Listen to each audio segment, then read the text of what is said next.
That was great, Suzanne. My job today is to comment on John Podesta's paper and to argue with Suzanne, which is a very difficult thing to do because, as you can see, she's an incredibly personable human being. I almost feel in need of one of John Gage's pseudonyms, so I could just leave the anonymous note, "Stop the dog barking," about this national security concept. But it would be useful, but I'll go kind of right to the heart of the problem. I think that, in fact, there is no new national security concept. This is the same old traditional national security concept. It was invented right after World War II when they changed the words national defense to national security. They specifically included agriculture as a potential target for communist subversion. They built the interstate highways in the name of national security.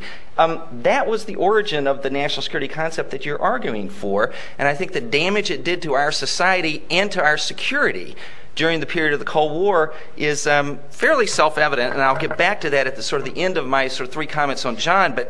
But I wanted to just speak very briefly to the risk assessment and vulnerability information. I was reminded by the title of this panel, "Hidden in Plain Sight," of one of the favorite stories that the late great governor of the late great state of Louisiana, where I grew up, Earl Long, used to say of his attorney general, Mr. Jack P.F. Grimion. He said of Mr. Grimion, and this is particularly appropriate for Georgetown Law School, he said, "If you want to hide something from Jack Grimion, just stick it between the pages of his law books." All right? Not a bad concept. We should think about where people are looking before we go hide things, right? The real point, and I guess I have three of them today, stimulated by John's paper, a super paper, and I'd actually just go beyond John's paper in some regards. One of the 3 points actually tries to address John Gage's notion of the real challenge here is language, but I'll get to that. Let me just start with openness and security and making risk information public or not, and just get to a concrete example. A year ago in April, an Israeli national security agency did an internal secret report about the vulnerability of the fuel depot at Tel Aviv at the port. And a journalist for a TV station got a hold of portions of the report and prepared a TV show on how vulnerable these oil tanks were to potential bombs. And the military censor in Israel censored the complete report. And 4 days later, a terrorist blew up those oil tanks and killed a couple of people. And then Haaretz newspaper wrote a whole column about it afterwards saying, okay, was our security served by the censorship? Or would it have been served by making that information available? And that's the point of a lot of John's discussion of the chemical security, and there are many people, including a number of folks in this room, who know a lot more about it than I will. I want to sort of shift the topic and go right to terrorism rather than chemical safety and security, because it seems to me if you're trying to construct a post-9/11 reality on secrecy and national security, you have to ask the question maybe in a slightly different way. Not only is our security better served by openness or secrecy, but how are we going to catch the terrorists? Are we going to do that by openness or by secrecy? We have a huge congressional investigation into 9/11, the Joint Staff Inquiry, which basically said the problem with 9/11 was too much secrecy.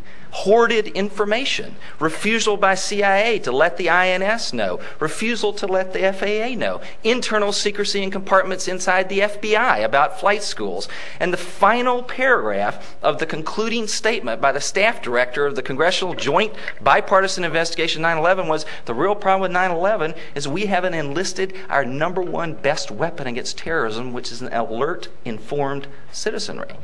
And let me just ask, take that 2 steps further. What are our big successes against terrorism? How did we catch the Unabomber? Anybody remember that?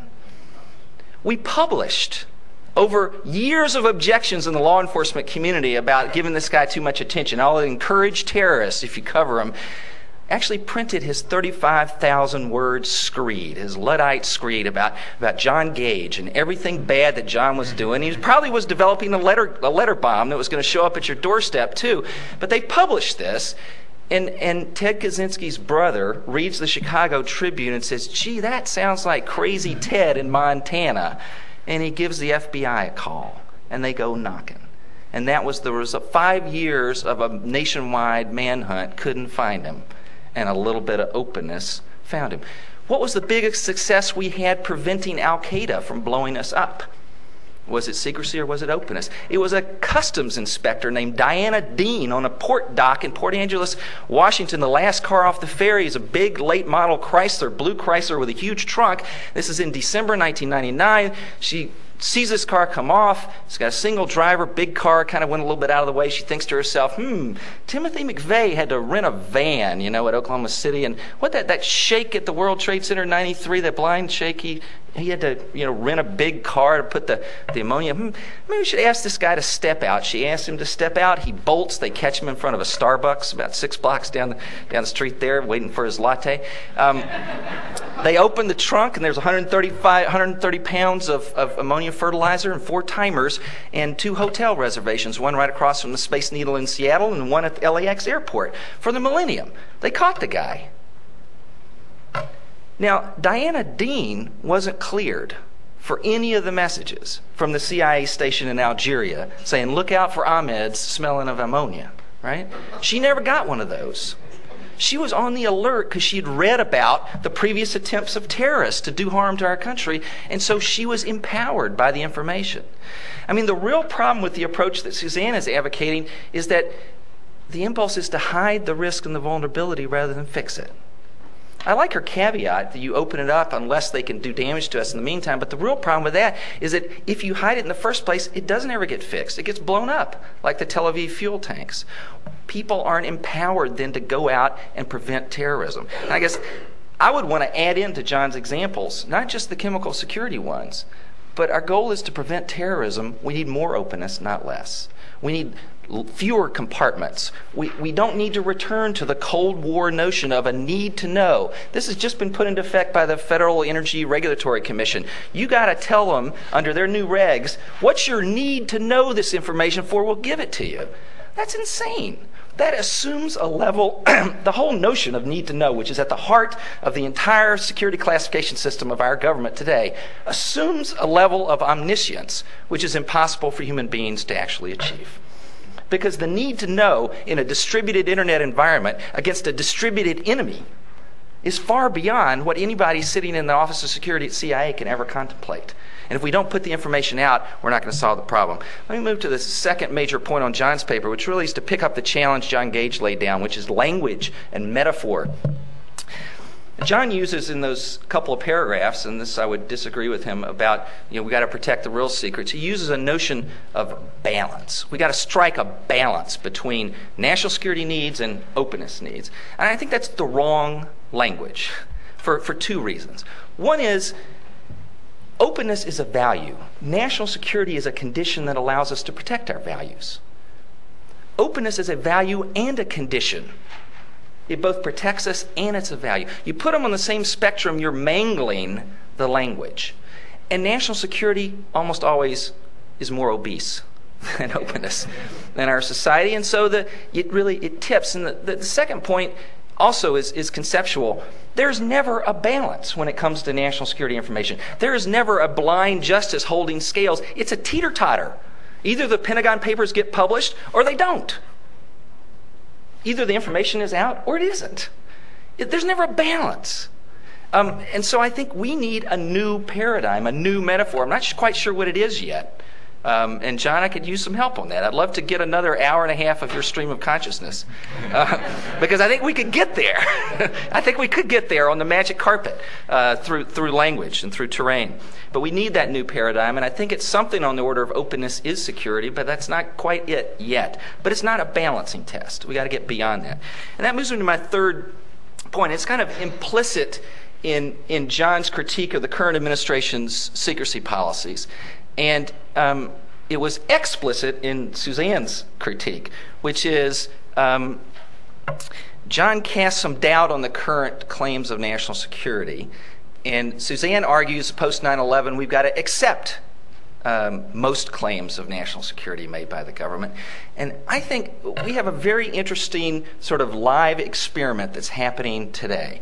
In the information world, it's sort of equivalent to the DNA databanks that's freeing prisoners on death row.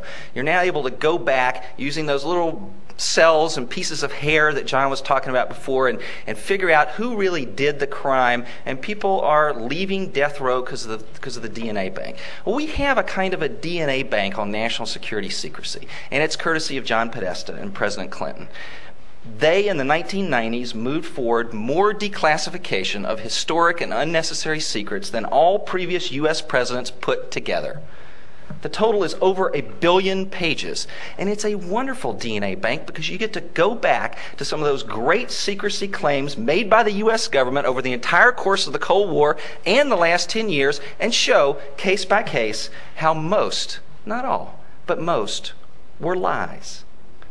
The Solicitor General of the United States, Erwin Griswold, who made the case against the Pentagon Papers publication and got 3 votes against the plain language of the First Amendment for restraint of publication, only about 16 years later recanted totally. He said he'd never seen any sign of national security damage from those papers. Those claims were false. The drop-dead claims made by the government about the damage didn't happen. And he's come to realize after his many years in government that most national security claims are really to protect the bureaucracy from embarrassment, not to protect our country or our values from damage.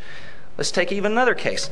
The Supreme Court case that established the state secrets privilege, Reynolds, decided in 1953. Supreme Court threw out a case brought by widows of an Air Force plane crash where the Secretary of the Air Force did an affidavit to the court saying, we can't show them the crash report because it would reveal top secret, damaging to national security, confidential mission testing electronic equipment. We can't show it to them.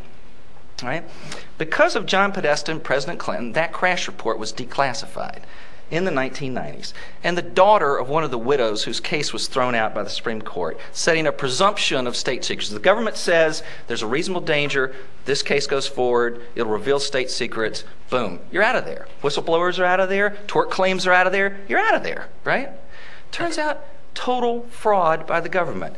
The actual crash report has one line. It says this airplane was on a confidential mission testing secret electronic equipment, period. The rest of it is about Air Force negligence in preventing the backfire of the engines from catching the wings on fire. 29 reported instances of that. They never fixed it. The plane went down. These people died. The widows got thrown out of court, settled for a pittance.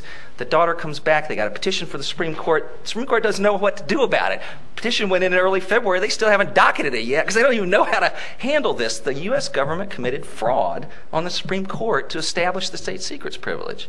You look at that case, you look at the Reynolds case, you look at the Sims case in the 1980s, protecting sources and methods.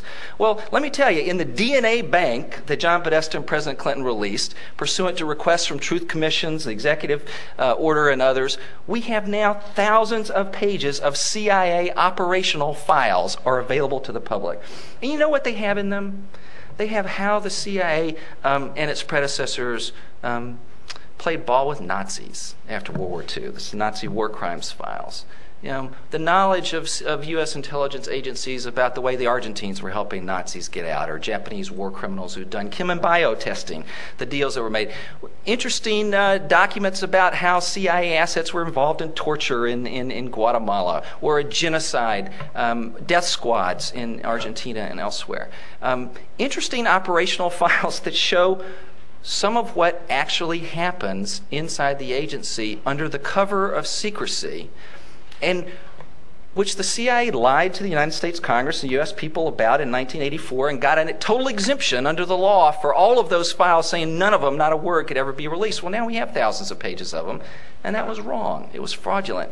And I think where this leads me to is a place that Justice Brennan got in 1980. Unfortunately, it was in a dissent in the Supreme Court case, but he basically said that the fundamental problem with the military security concept is its seductivity. That it's so plastic as to encompass so many different things that it'll always be able to outweigh whatever else is put against it in any kind of balancing test. And so I think the bottom line of openness is security is that it's obligatory on all of us as citizens to, as the bumper sticker says, question authority. To always question that claim. I mean, in effect, to go back to my DNA metaphor, I think using the DNA bank that we now have of all these secrets that have been released, we can say it's time to free the innocent secrets. And it's certainly not time, to go back to the expansive concept of national security that warped our society, undermined our values during the Cold War. I'll leave you with the last sentence of George Kennan's long telegram. Right? This is one of the founding documents of the Cold War, warning of the dangers of Soviet expansionism and paranoia and totalitarianism. And the last sentence of the long telegram says, of course, the greatest danger in this struggle is that we'll become more like them as we fight them. Thank you.